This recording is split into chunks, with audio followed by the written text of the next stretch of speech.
Hello everyone, this is Miss Conte, and today I'm going to be reading to you No More Water in the Tub. This book is by Ted Arnold.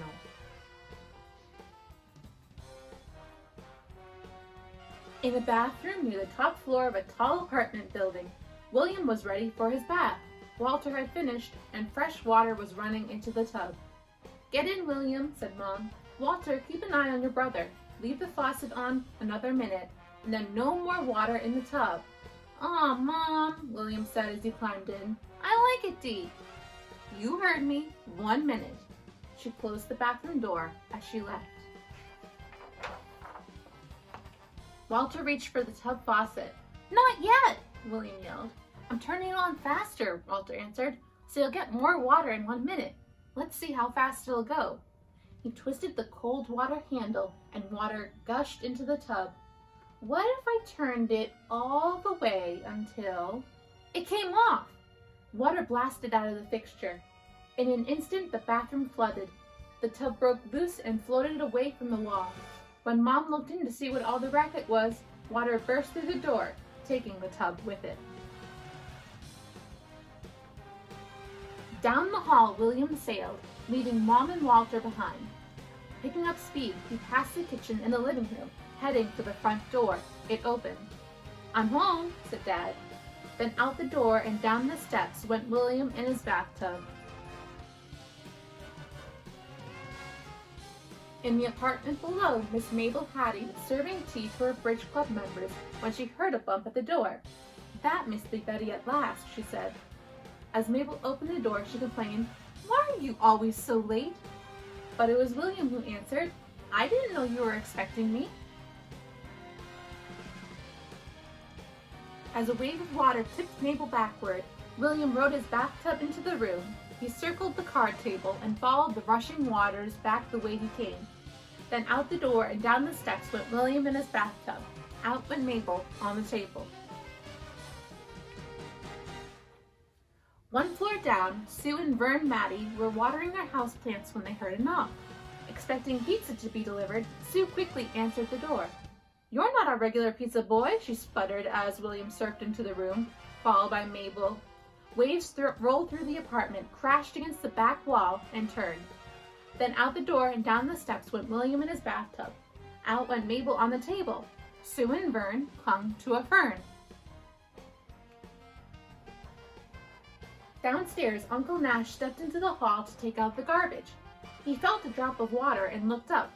There was William in a bathtub, plunging down a waterfall where the staircase used to be.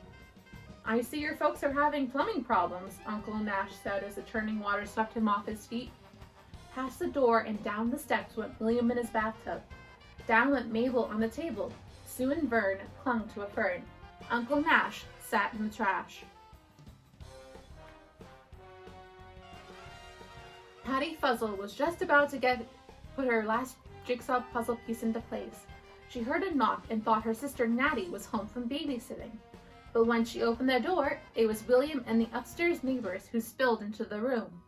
"I have a sinking feeling I'll never finish my puzzle," she cried as the surging tide swirled her around. Then out the door and down the steps went William in his bathtub. Out went Mabel on the table. Sue and Vern clung to a fern. Uncle Nash sat in the trash. Patty Fuzzle steered her puzzle.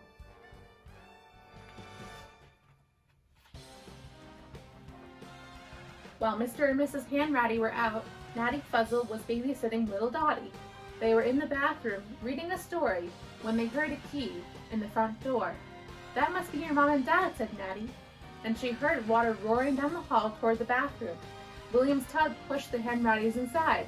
"We're home," they managed to say. Then out the door and down the steps went William in his bathtub. Out went Mabel on the table. Sue and Vern clung to a fern. Uncle Nash sat in the trash. Patty Fuzzle steered her puzzle. Little Dottie sailed the potty.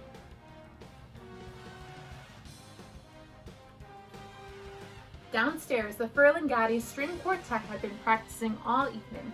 "Mind if I fixed a snack?" called Mr. Bello from the kitchen. "Make yourself at home," answered Mrs. Furling-Gatty. Suddenly, the stove caught fire. Flames spread quickly. "Call the fire department," cried Mr. Bello. "The building is burning." A fire alarm began to ring and everyone leaped to their feet. Mr. Bello reached the door first and threw it open, yelling, "Run for your life!"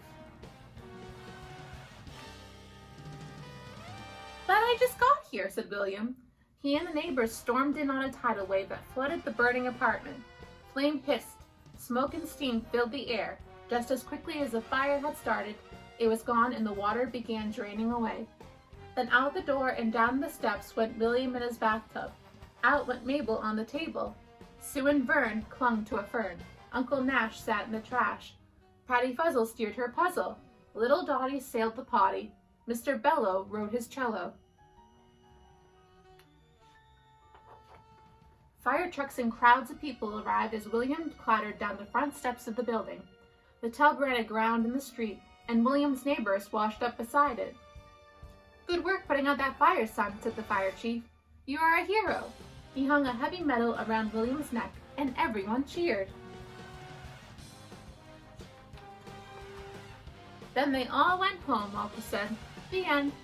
"That was a great story, Walter. Tell me another one," begged William. "Okay," said Walter.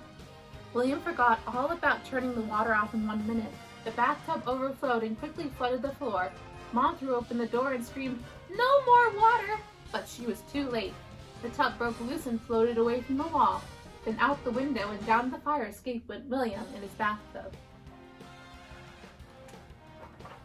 And that is the end of our story. Thank you very much for listening. I hope you have a wonderful day.